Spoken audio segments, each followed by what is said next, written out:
17 বছরে বরাদ্দের যথাযথ ব্যয় না করায় স্বাস্থ্য খাতে কৃত্রিম সংকট তৈরি। আগামী অর্থ বছরের বাজেটে অন্তত 1% বাড়ানোর পরিকল্পনা।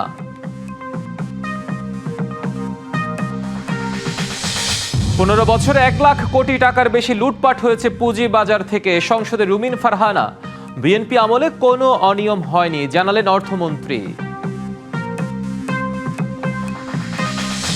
এবং যুদ্ধের অস্থিরতা কাটিয়ে মধ্যপ্রাচ্যের বাজারে ফের বাংলাদেশি পণ্যের সরব উপস্থিতি। ফ্লাইট স্বাভাবিক হওয়ায় শাকসবজি রপ্তানিতে গতি।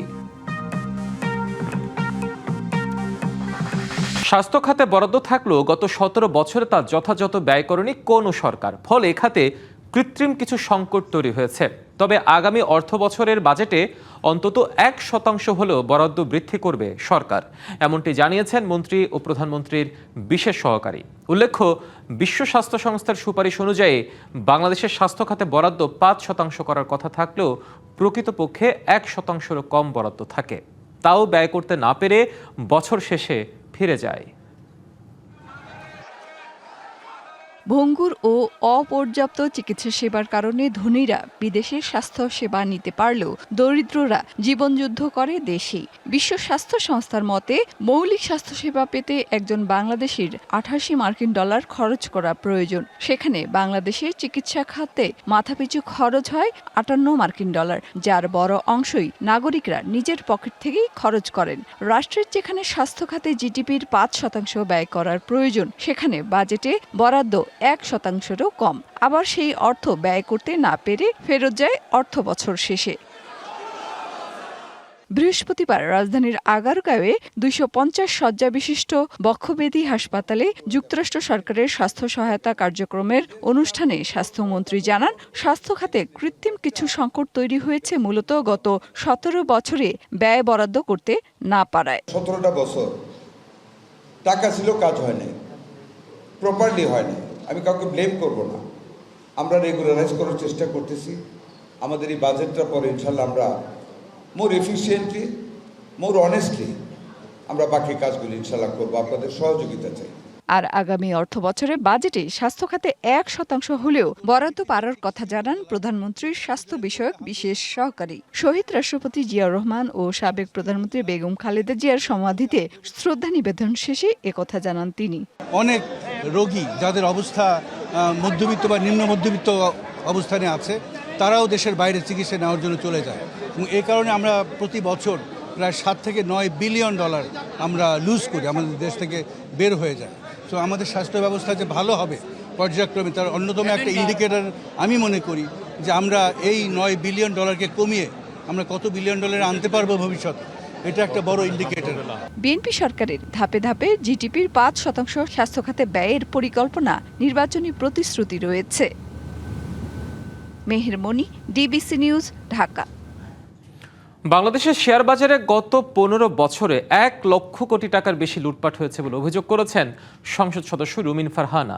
এই বিপুল পরিমাণ অর্থ সাধারণ মানুষের সঞ্চয় ছিল, যা একটি বিশেষ গোষ্ঠী লুটে নিয়েছে।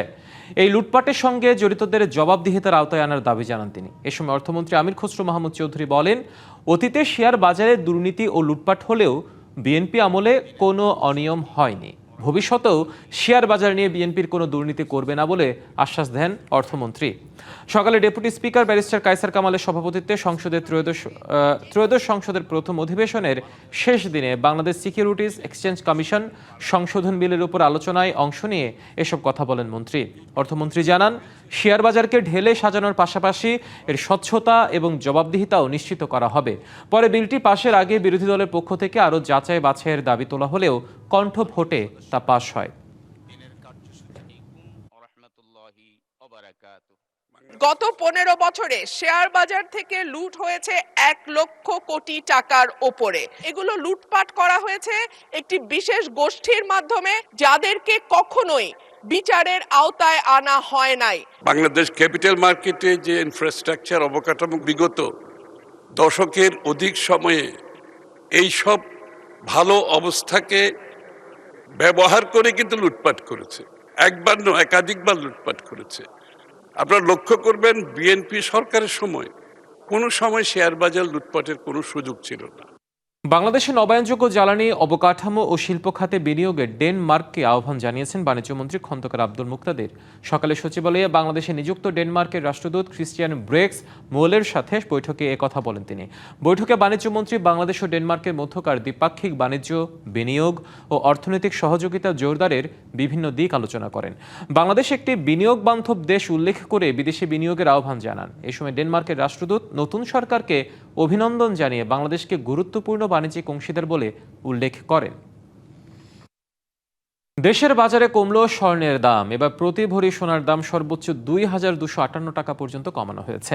22 ক্যারেট সোনার দাম ভরিতে কমে 2,40,000 টাকায় নেমে এসেছে। এছাড়া বর্তমানে 21 ক্যারেটে প্রতি ভরি সোনার দাম 2,29,431 টাকা, 18 ক্যারেটের প্রতি ভরি 1,96,655 টাকা এবং সনাতন পদ্ধতির প্রতি ভরি সোনার দাম 1,60,147 টাকা নির্ধারণ করা হয়েছে। সকালে বাজুস এক বিজ্ঞপ্তিতে এই তথ্য জানিয়েছে। নতুন এই দাম সকাল 10টা থেকে কার্যকর হয়েছে। সংগঠনটি জানিয়েছে, তেজাবি সোনার দাম কমে যাওয়ায় স্থানীয় বাজারের দাম কমানো হয়েছে। সোনার দাম বাড়ানো হলেও অপরিবর্তিত আছে রূপার দাম। মালয়েশিয়া থেকে 26,000 টন অক্টেন নিয়ে আসা হংকংয়ের পতাকাবাহী জাহাজ কিউচি চট্টগ্রাম বন্দরে পৌঁছেছে। এটি চলতি এপ্রিল মাসে আসা অক্টেনের তৃতীয় চালান। সকালে জাহাজটি চট্টগ্রাম বন্দরের বহির্নোঙরে নোঙর করে। এর আগে 8 এপ্রিল 26,000 টন এবং 17 এপ্রিল 27,000 টন অক্টেন নিয়ে আরও 2টি জাহাজ বন্দরে আসে। সব মিলিয়ে এ মাসে মোট 79,000 টন অক্টেন আমদানি হয়েছে। দৈনিক প্রায় 1200 টন চাহিদার হিসেবে এই পরিমাণ জ্বালানি দিয়ে 2 মাসেরও বেশি সময়ের চাহিদা পূরণ করা সম্ভব হবে। বন্দর কর্তৃপক্ষের সচিব সৈয়দ রেফায়েত হামিম জানান, বহির্নোঙরে অক্টেন ও ডিজেল নিয়ে অবস্থান করছে 5টি জাহাজ। এছাড়া বুধবার 3টি জাহাজ বার্থিং করে তেল খালাস শুরু করেছে।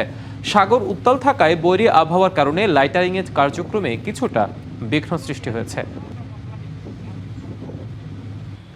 আজ শেষ হচ্ছে জাটকা সংরক্ষণে 2 মাসের নিষেধাজ্ঞা। মধ্যরাতের পর আবারও নদীতে নামতে পারবেন জেলেরা। শেষ সময়ে প্রস্তুতি সারছেন পটুয়াখালী, লক্ষ্মীপুর ও চাঁদপুরের 1.5 লাখেরও বেশি জেলে। এদিকে জাটকা রক্ষা অভিযানের সফলতা ও খাদ্য সহায়তা নিয়ে নানা অভিযোগ জানিয়েছেন জেলেরা। যদিও মৎস্য বিভাগের দাবি কার্যক্রম সফল হয়েছে, এতে বাড়বে ইলিশের উৎপাদন। জেলেদের আনাগোনা আর আড়তদারদের হাক ডাকে আবারও মুখর হয়ে উঠবে পটুয়াখালীর মহিপুর আলিপুর মৎস্যবন্দর। জাটকা বেড়ে ওঠার সুযোগ দিতে পদ্মা, মেঘনা, তেঁতুলিয়া নদীসহ দক্ষিণাঞ্চলের 5 অভয়াশ্রমে মাছ ধরায় সরকারি নিষেধাজ্ঞা শেষ হচ্ছে শুক্রবার মধ্যরাতে। নতুন স্বপ্ন আর প্রত্যাশা নিয়ে জেলেপাড়ায় চলছে নদীতে ফেরার শেষ মুহূর্তের প্রস্তুতি। অভিযান তো শেষ হয়ে গেছে, আমরা এখন না ঠিক কথা আছি। আমরা অভিযান শেষে নদীতে নাম জাল টাল ভরে আল্লাহ যদি মাছ দেয়, যদি বেশি মাছ পাই তার নিজেদেরও ভালো লাগবো, পরিবার পর্যন্ত লইয়া ছেলে মেয়ে লইয়া খাইও আল্লাহ দিকে শান্তি পাবো। তবে বিগত বছরের মতো এবারও সময় মতো সরকারি সহায়তা না পাওয়ায় তাদের সংসারের খরচ মেটাতে হয়েছে ধার দেনার টাকায়। 2-1 ট্রিপ দিয়েছে, কিছু মাছ পাইছে, এর মধ্যে মিনি সরকার অবরোধ দিয়ে দিয়েছে। এখন তো জেলেরা অনেক কষ্টের মধ্যে আছে। সাগর যাইতে না পারলে কিভাবে চলতে পারে? টাকা পয়সা মালিকের কাছ থেকে আনতে হয়, আইনে খাইতে হয়। একের পর এক ঋণী হইতেছে জেলেরা। এদিকে অবৈধ কারেন্ট জাল ব্যবহার করে অবাধে জাটকা নিধনের অভিযোগ আছে অসাধু জেলেদের বিরুদ্ধে। মানে ছোট বুড়া বড় যা আছে সব কাছে সব ধরে নিয়ে যায়। যে কারেন্ট জাল বের করছে, এই কারেন্ট জাল থেকে নাকি ইলিশ মাছের বেশি শেষ। মৎস্য বিভাগের দাবি, নিষেধাজ্ঞা কঠোরভাবে বাস্তবায়ন করা হয়েছে। এতে আগামীতে ইলিশের উৎপাদন বাড়বে বলেও প্রত্যাশা কর্মকর্তাদের। কিছু অবৈধ সরঞ্জাম যেগুলা, এটা কিন্তু সারা বছরে নিষেধ। এটা যে আমার 30 তারিখ বা জুন এরকম না, তারা যদি ব্যবহার করে প্রশাসনের নজরদারিতে আসে তাদেরকে সেগুলো সিজ করা হবে। আমরা প্রশাসন সহ আইন শৃঙ্খলা বাহিনীর মাধ্যমে অভিযান এবং মোবাইল কোর্টের মাধ্যমে তাদেরকে শাস্তির আওতায় আনবো এবং চেষ্টা করব যে আসলে তারা যাতে এই আইনটাকে মানতে বাধ্য হয়। কিছু বিচ্ছিন্ন জেলে এই সময় নেমেছে, তাদেরকে আমরা আইনানুগ ব্যবস্থার আওতায় এনেছি। এই সমস্ত কার্যক্রমের মাধ্যমে আমরা নদী শান্ত রাখতে পেরেছি, জেলেরা তেমন নামতে পারে নাই। যার কারণে আমরা আশাবাদী যে এই অর্থবছরে ইলিশের প্রোডাকশন গত অর্থবছর থেকে আশা করি বাড়বে। শুধু জেলেই নয়, জাল তৈরি ও মেরামত, বরফ কল, পরিবহন সহ মৎস্য খাতের সঙ্গে সংশ্লিষ্টরাও প্রস্তুতি নিচ্ছেন ইলিশের মৌসুম ঘিরে।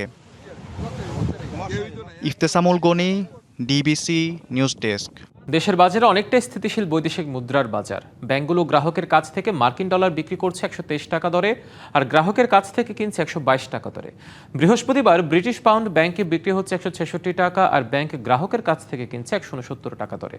প্রতি ইউরো ব্যাংকে বিক্রি করছে 145 টাকা আর কিনছে 142 টাকায়। কানাডিয়ান ডলার বিক্রি হচ্ছে 90 আর ব্যাংকে কিনছে 85 টাকায়। অস্ট্রেলিয়ান ডলার বিক্রয় 86 টাকা আর ক্রয় 81 টাকা দরে।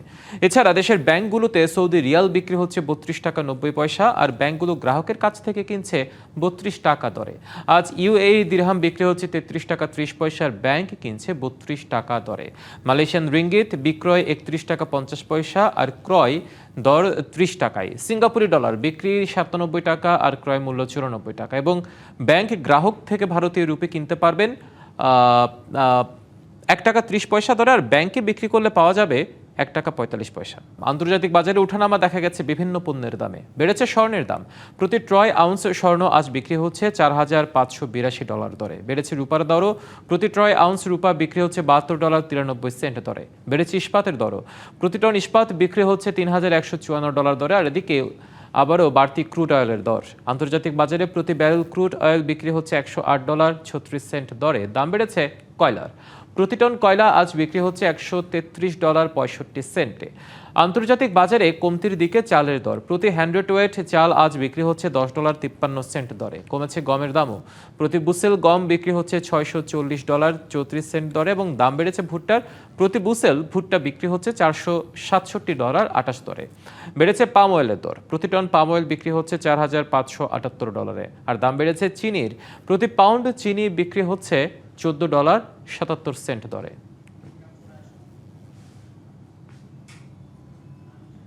দুধের পুষ্টিগুণ সহজে পরিপাকে আরলা ফুডস নিয়ে এলো Dano Lacto reduced filled milk powder. Arla Foods বাংলাদেশের প্রধান কার্যালয়ে আয়োজিত উদ্বোধন অনুষ্ঠানে অতিথি হিসেবে উপস্থিত ছিলেন বাংলাদেশের ডেনমার্কের রাষ্ট্রদূত ক্রিশ্চিয়ান ব্রেক্স মোলের এবং ইউরোপিয়ান ইউনিয়ন চেম্বার অফ কমার্সের চেয়ারপারসন নুরিয়া লোপেস। স্থানীয় দুগ্ধ খাতের নতুন ক্যাটাগরি হিসেবে ডানো ল্যাক্টো রিডিউসড বাংলাদেশের প্রথম lacto reduced filled milk powder. উদ্বোধন অনুষ্ঠানে আরলা ফুডস বাংলাদেশের ম্যানেজিং ডিরেক্টর লরেন্ট পন্টি বলেন, সামাজিক চাহিদার উপর ভিত্তি করে পণ্যটি বাজারজাত করা হয়। ডানো ল্যাক্টো রিডিউসড পরিপাকের সমস্যার সহায়কের পাশাপাশি দুধের পুষ্টিগুণ অক্ষুণ্ণ রাখে। আর ড্যানিশ দক্ষতা কিভাবে বাংলাদেশের পুষ্টিগত এবং টেকসই উন্নয়নে ইতিবাচক অবদান রাখতে পারে তার উদাহরণ এটি, জানান বাংলাদেশের ডেনমার্কের রাষ্ট্রদূত ক্রিশ্চিয়ান ব্রেক্স বোলের। আরলা ফুডস বাংলাদেশে নিরাপদ, সহজলভ্য এবং ভোক্তা কেন্দ্রিক দুগ্ধজাত পুষ্টি পৌঁছে দেওয়ার লক্ষ্য অব্যাহত রেখেছে, যেন আরও বেশি মানুষ স্বাচ্ছন্দ্যে ও সাশ্রয়ী মূল্যে দুধের উপকারিতা উপভোগ করতে পারে।